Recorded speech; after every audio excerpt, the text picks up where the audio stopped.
our relationship has been, pretty respectful. Besides the shit he said about Bronny at Summer League. LeBron has made one thing crystal clear. He keeps receipts when it comes to Bronny. So when Bronny was suddenly benched in their latest game, he exploded. Voices rose. Teammates stiffened. Coaches tried to calm the moment. Within seconds, security was hovering near the huddle. What exactly went down at Crypto Arena? Let's find out. The boiling point.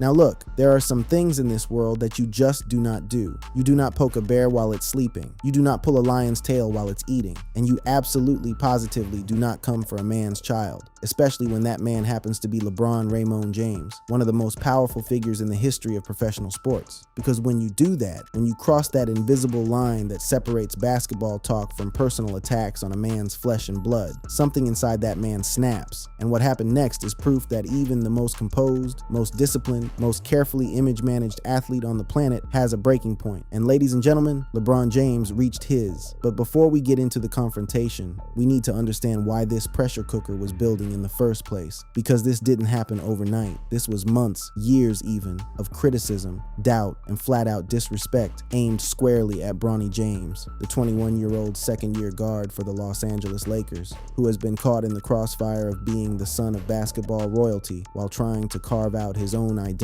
on the hardwood. Let's lay the facts out plainly. In the current 2025-26 season, Bronny averages just 7.2 minutes per game across 30 appearances with only one start. His numbers? 2.2 points, 0.5 rebounds, 1.2 assists. Now, to the average fan scrolling through stat sheets, those numbers scream, this kid doesn't belong. And that's exactly the narrative that took hold. Not just among fans sitting behind keyboards, but among some of the loudest, most influential voices in all of sports media. The numbers weren't any different in the previous season. In fact, Colin Cowherd, the Fox Sports host who never bites his tongue, laid it out as bluntly as anyone could. And remember, he is a 6'2" guard that's a non-point guard. I've never seen that existing in the current NBA. And Cowherd wasn't done there. He kept piling on with the kind of cold, statistical precision that makes it hard to argue back. He is 1 for 16 in the NBA from the floor, 0 for 7 on threes. He's not an NBA player. Those are the kind of numbers that follow you around like a shadow. And Cowherd drove the final nail home with a statement that pretty much summed up what half the basketball world was whispering. Now, Cowherd wasn't the only one beating this drum. Former #1 overall pick Kwame Brown, a man who knows firsthand what it feels like to be labeled a bust, went on his YouTube channel and absolutely unloaded on Bronny after a preseason game against the Suns, where the kid went 0 points on 0 for 4 shooting. Bronny performance last night, it was horrendous.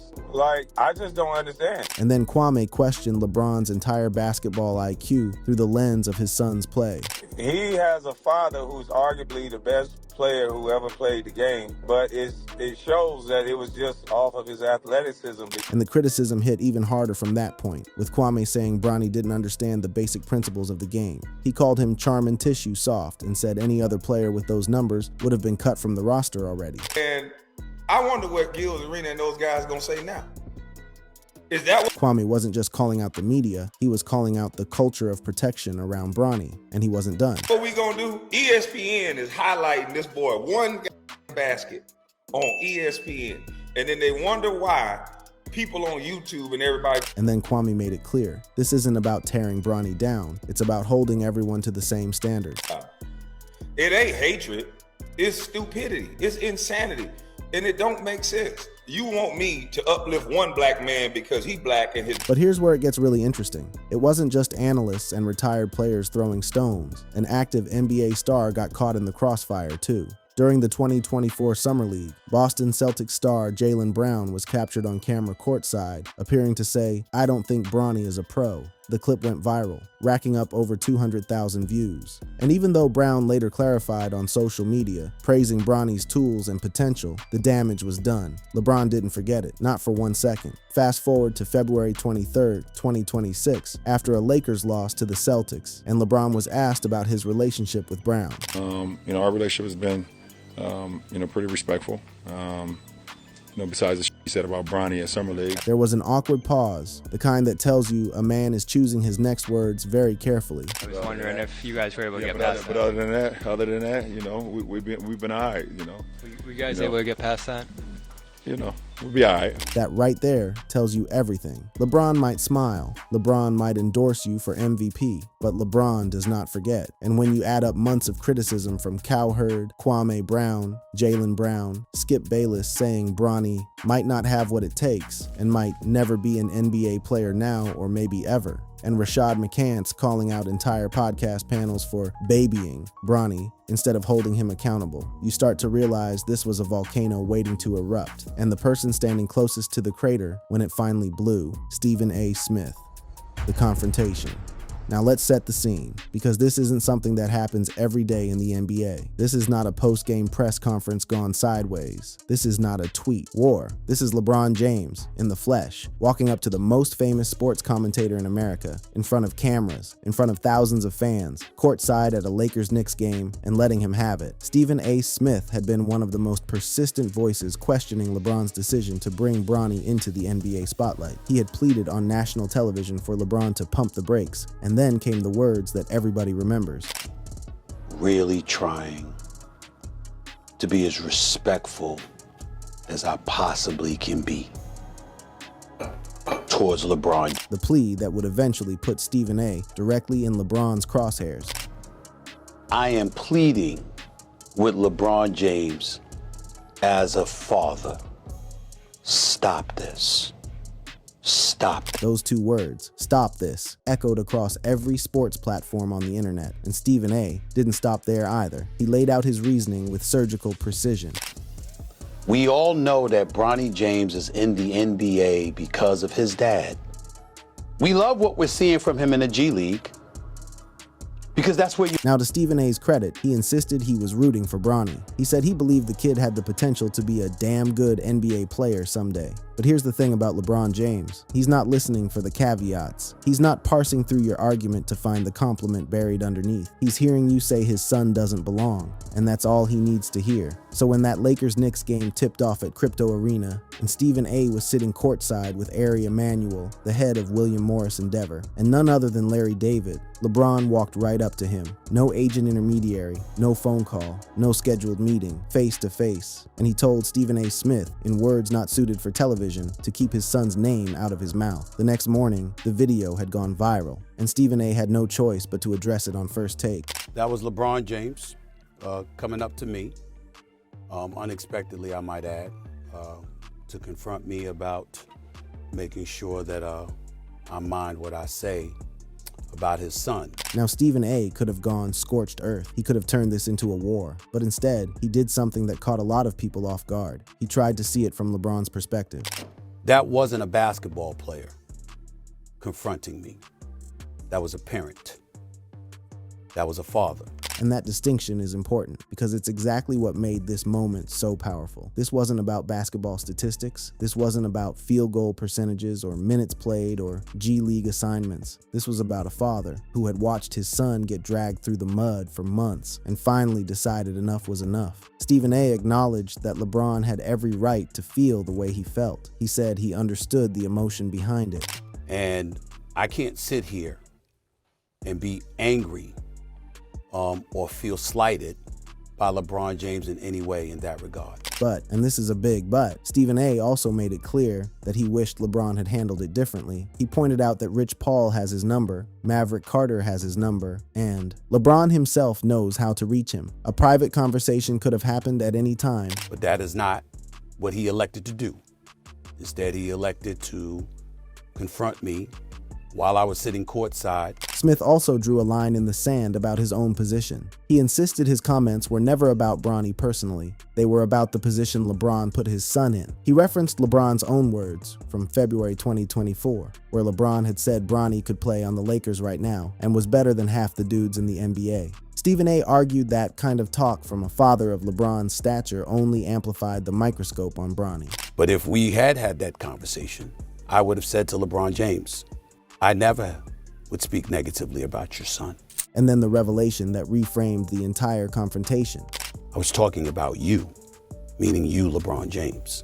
That's the crux of this whole saga. Stephen A. says his target was always LeBron, the decisions LeBron made, the pressure LeBron created by insisting on playing alongside his son, the impossible spotlight LeBron shined on a kid who was still developing. but LeBron heard it differently. LeBron heard a man coming for his child, and in that moment, the basketball player disappeared and the father showed up. The fallout was immediate. Stephen A. admitted the relationship was fractured, saying flatly, "We don't like each other." He told Pat McAfee he would have swung on LeBron had he been touched. And yet, even through all that fire, Smith kept coming back to the same theme. To have LeBron look at me the way that he did, for me to be a father of 2 daughters. As a father himself, Stephen A. understood the protective instinct. He just didn't agree with the delivery. And honestly, that's what makes this whole thing so complicated, because both men had a point. LeBron was right to protect his son, and Stephen A. was right that a private conversation would have served everyone better. But the basketball world doesn't do nuance. The basketball world picks sides, and boy did they pick sides.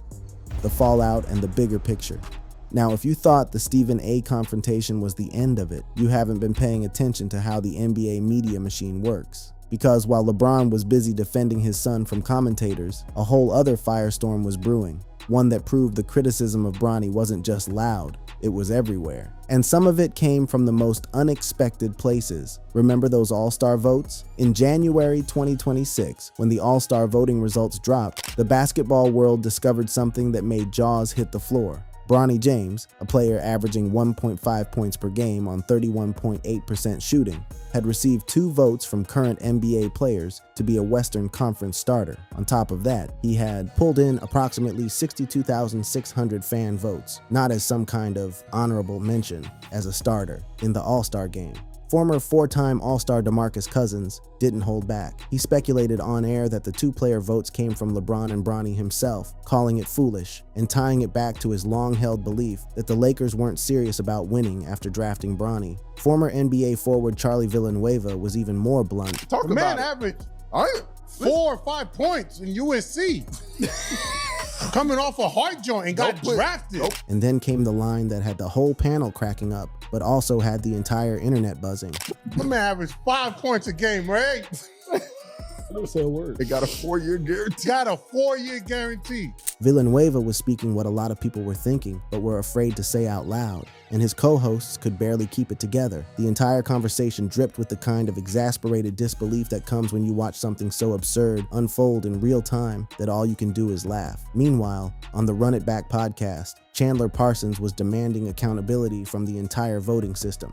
Make the ballots public, so you don't have to look like such an idiot if you vote for... Or you can look like an idiot. Parsons argued that if you're going to vote for a player who's never played meaningful NBA minutes, you should at least have the courage to put your name on it, and he wasn't wrong. The anonymity of the ballot is exactly what allows this kind of trolling to happen without consequence. Lou Williams, a man who defended the LeBron-Bronny father-son moment when they first stepped on the court together, couldn't help but shake his head at the All-Star situation. He flat out said players should never vote, calling the process a joke where guys just circle their teammates' names and move on. And all of this was happening while Bronny was quietly doing exactly what his coaches asked him to do, shuttling between the NBA and the G League, trying to develop his game away from the blinding spotlight. In the G League, he showed flashes. A career-high 17 points, 7 rebounds, and 3 assists on February 27, 2026. Another strong outing with 15 points, 4 rebounds, and 8 assists in his G League debut. His 3-point shooting jumped to 41.4% in limited NBA minutes, a massive leap from the 28.1% he shot as a rookie.